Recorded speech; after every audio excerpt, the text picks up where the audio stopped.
Hi, I'm Mark Hawkins from Handball.ai. I'm a Handball.ai game tracker. I'm an EHF expert analyst and national team coach. We're going to look at some different ways in which we can track games in Handball.ai. Once we arrive in our game window and we have the correct video that we wish to track, we've got the correct players on the court, then we're ready to begin tracking the game. Just to talk through a little bit about the tracking window, at the top we have ×1, ×1.5, etc. Once we start playing the video, this speeds up the video for us at different levels. So if we want to go through the game a bit quicker, skip on to the next moments, that's something that's possible for us. Also at the bottom we have back 30 seconds, back 10, back 3, and then there's a same back 1, forward 1, 3, 10 and 30 seconds, which we can also use to skip through the game if we'd like to. Shuffles things on so we can skip through certain actions if we need to. At the bottom left we have the start, and we have a start time and video button. We'll use that in a moment. If I use the play button here or just click on the screen, that starts and stops the video.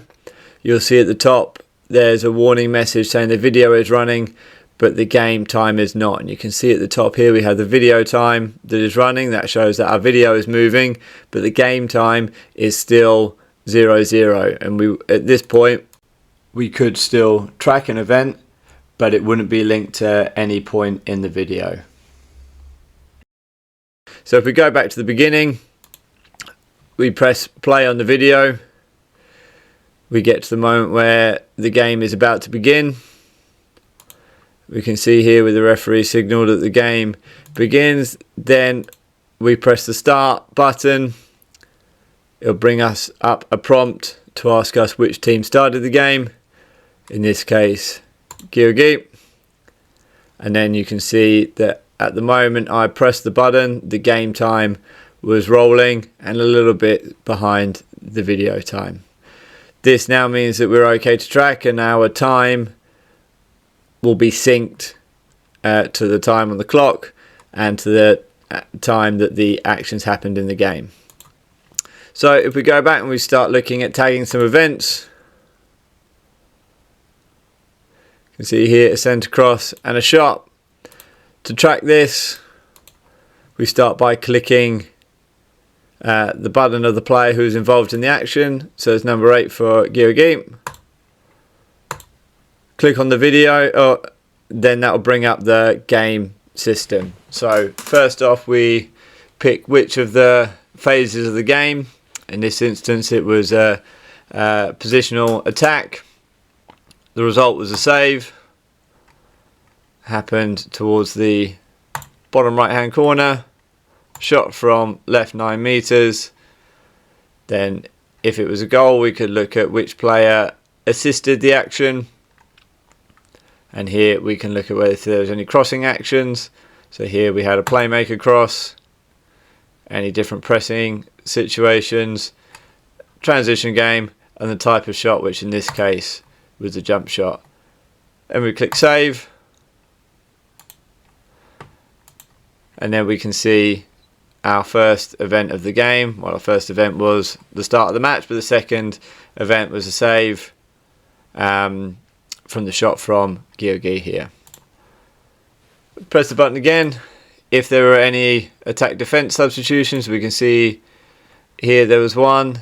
Hjaltaluka, the right back, has come off, and on in his place the defensive specialist just running off here.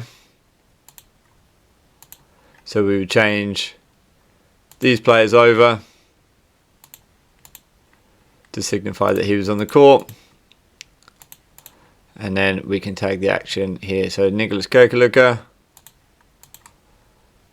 click on his icon, click on the video, brings up our game system. This time the fast break was a goal, top left hand corner, centre 9 meters, individual play, jump shot, and we have our next action in the in our tracking list here. We can also change the players again.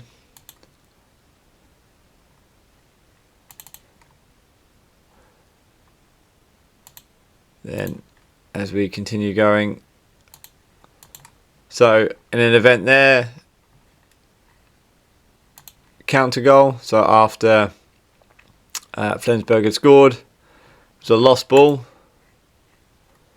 Now in the event that there was a steal or another sort of situation that a defender caused the turnover, we can highlight which of the players caused that turnover.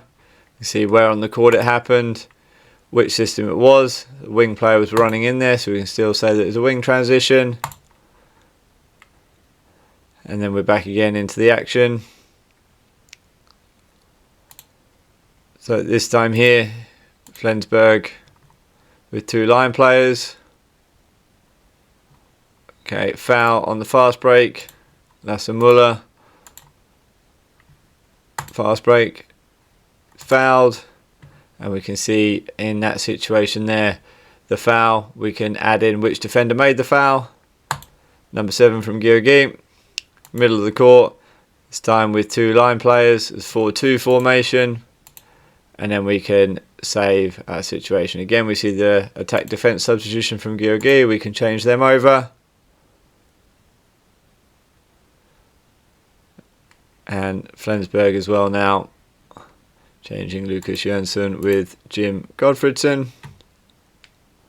And we can start tagging our next event.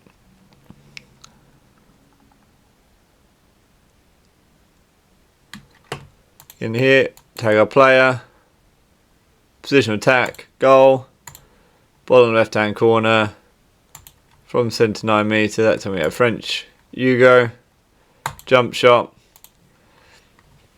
we can save that. Have our attack defence changes, and this time Georgi on the fast restart, missed. Counter goal, post out, crossbar, left 6 metres, jump shot.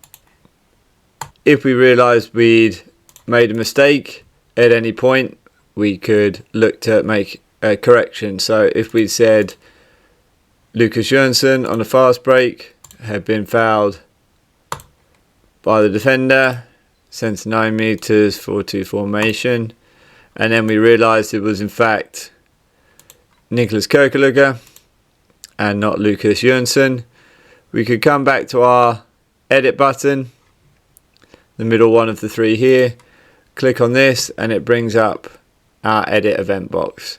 So we can edit the majority of the actions here, where we can notice on that situation the offensive player wasn't Lucas Jönsson, it was in fact number 5 Niklas Kirkeluga.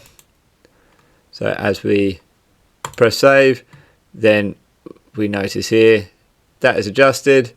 The video will take us back to the beginning of the clip. We can review that, and then we can carry on tagging the game as we were doing so. If we needed to make other changes, for example we had the wrong players on the court and we wanted to go back and change it, so if we hadn't made an attack defense substitution or so on, you can press the red bin. That would delete the action, and then it takes you back to the beginning of the clip. There we are, Kirkeluga coming in again, and we can make the same tags, and then we're saved.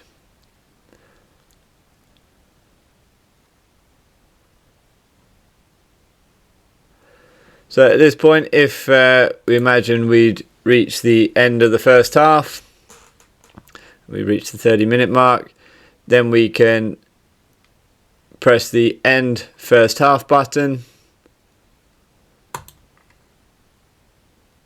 and then we can see comes up here, first half has ended. To start the second half, we have the same process. Ensure we have all the correct players on court. Where to begin tracking the game, as the referee blows his whistle, we need to press our start time and start video button, and then you can see the second half is underway. And if we were to tag a few events in the second half,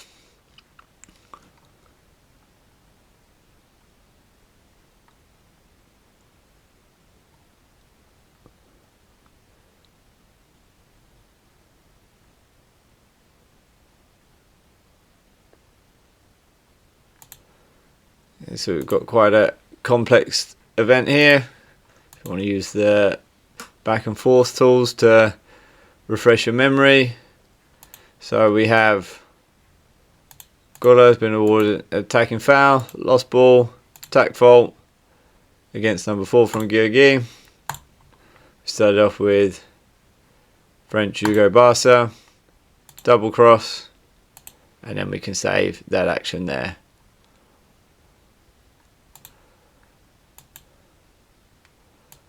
Fast break for Georgi. We will just attribute that to, well, we will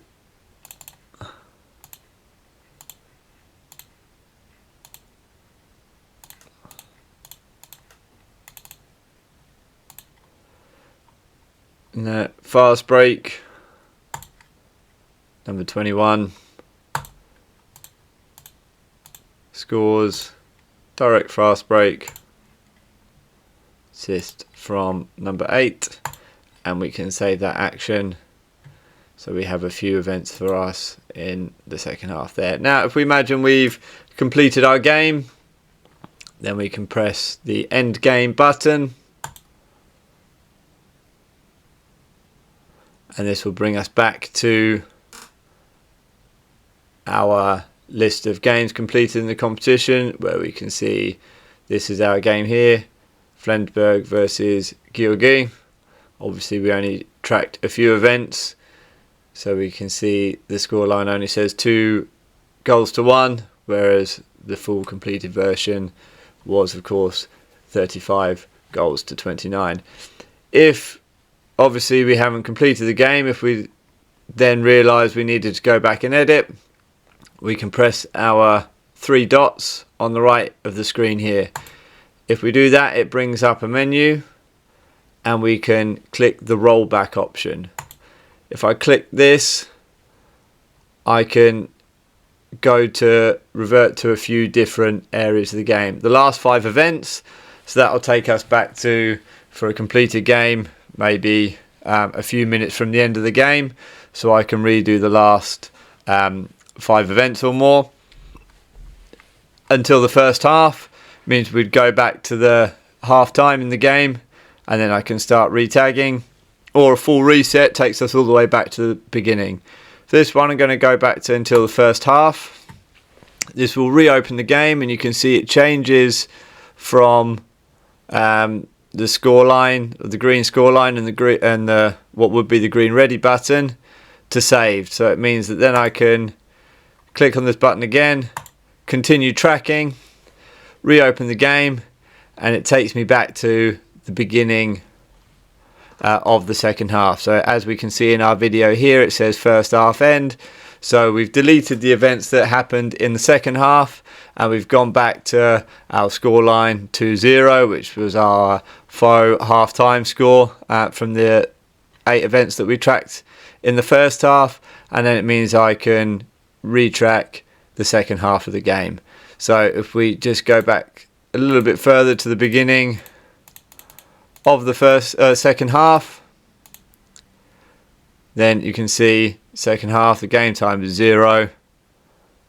Our warning signal is up there, and we can start the second half of the game, and we can start tracking again from the beginning of the second half.